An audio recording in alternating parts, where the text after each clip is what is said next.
राष्ट्रीय परियोजना घोषित करके ERCP के लिए आप जो क्या है ERCP राजस्थान में पूर्वी राजस्थान नहर परियोजना है और ये परियोजना हमारी पिछले 3-4 साल से लगातार मांग चल रही है।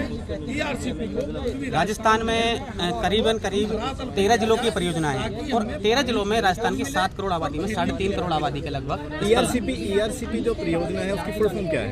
पूर्वी राजस्थान नहर परियोजना, ईस्टर्न राजस्थान कैनाल प्रोजेक्ट।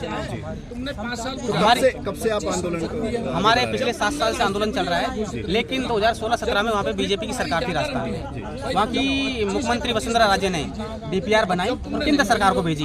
केंद्र सरकार ने अप्रूवल दिया और जैसे 2018 का विधानसभा पास में आया तो बड़ी सभा के मन से जयपुर और अजमेर में हमारे देश के मुखिया प्रधानमंत्री नरेंद्र मोदी जी ने सभा करी और सभा के माध्यम से ऐलान किया कि हम ERCP को राष्ट्रीय परियोजना घोषित करेंगे।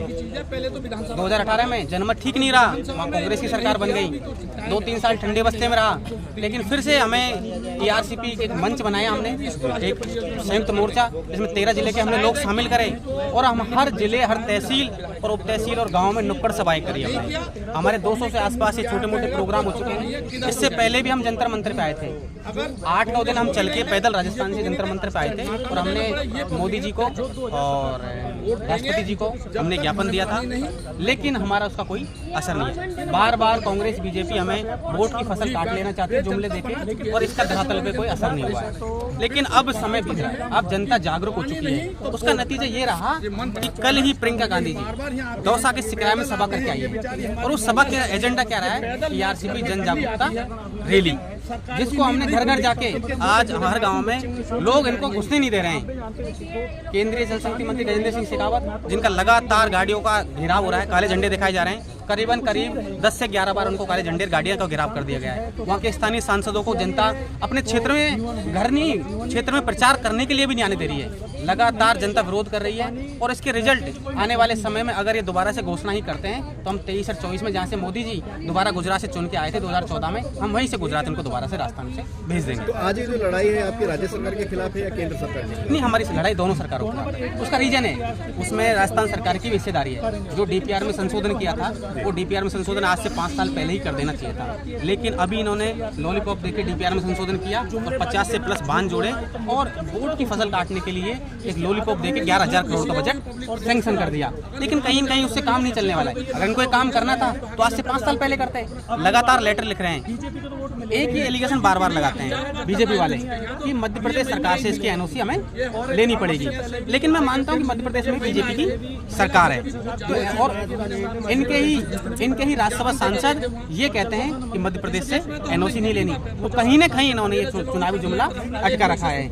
इनके स्टेटमेंट को यही काउंटर कर रहे हैं। तो मैं मानता हूं आने वाले समय में कांग्रेस बीजेपी को या कोई भी पार्टी हो, ये जनता तय करेगी किस पार्टी को वोट करना है। लेकिन कांग्रेस बीजेपी को अगर ERCP की राष्ट्रीय परियोजना घोषित नहीं होती है तो राजस्थान की जनता वोट करने वाली नहीं है। हाँ, 2024 में समय बताएगा कि किसको हम वोट करेंगे। ये कोई पार्टी पॉलिटिक्स का प्रोग्राम नहीं है, ये हमारा सब एक संयुक्त मोर्चा का बैनर तरह। मैं एक पार्टी से आता हूँ, लेकिन वो एक हमारा सिर्फ मैं आम आदमी पार्टी से आता हूँ। लेकिन आज आपके सामने जो समस्याएं हैं उसका जिम्मेदार आप किसे मानते हैं? मैं ये मानता हूँ कि जनता भरोसा करती है। भरोसा करने के बाद अगर एक बार भरोसा करती है, 2 बार, लेकिन इस तरीके से बीजेपी सरकार ने जो जुमले किए हैं, लेकिन जनता भरोसा करने वाली नहीं है। जनता ने एक बार भरोसा कर लिया था राष्ट्रीय परियोजना घोषित हो जाएगी, बीजेपी को वोट किया लगातार 2 बार, 25 के 25 सांसद हमने दिए, लगातार हमने वोट किया।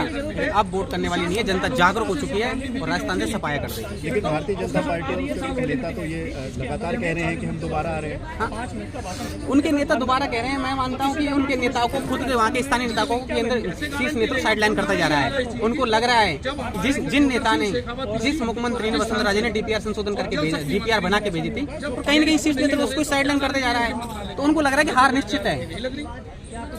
आपको ये नहीं लगता कि आपको जैसे आज आपने 1 दिन का सांकेतिक धरना यहाँ पे दिया है, 2 दिन का है आंदोलन, हमारा ये धरना 2 दिन का है, कल का भी है। नहीं, आपको नहीं लगता कि आपको बड़ा आंदोलन करना चाहिए? नहीं, बड़ा आंदोलन हम कर चुके हैं और हम कुछ समय बाद अगर ऐसा लगा हमें तो हम बहुत बड़ा आंदोलन करेंगे। अगर ये दोबारा से अभी राष्ट्रीय परियोजना अगर फिर भी अगर जुमला घोषित करते हैं तो 24 का चुनाव नजदीक है, 24 में हम इनको घर बैठा देंगे, बड़ा प्रोग्राम, बड़ी रैलियां करेंगे। और अब पहले भी बड़ी रैली काफी कर चुके हैं, लेकिन एक बार भरोसा हम फिर से कर दें, देखते हैं क्या होता है। अच्छे अच्छे बहुत अच्छा पानी की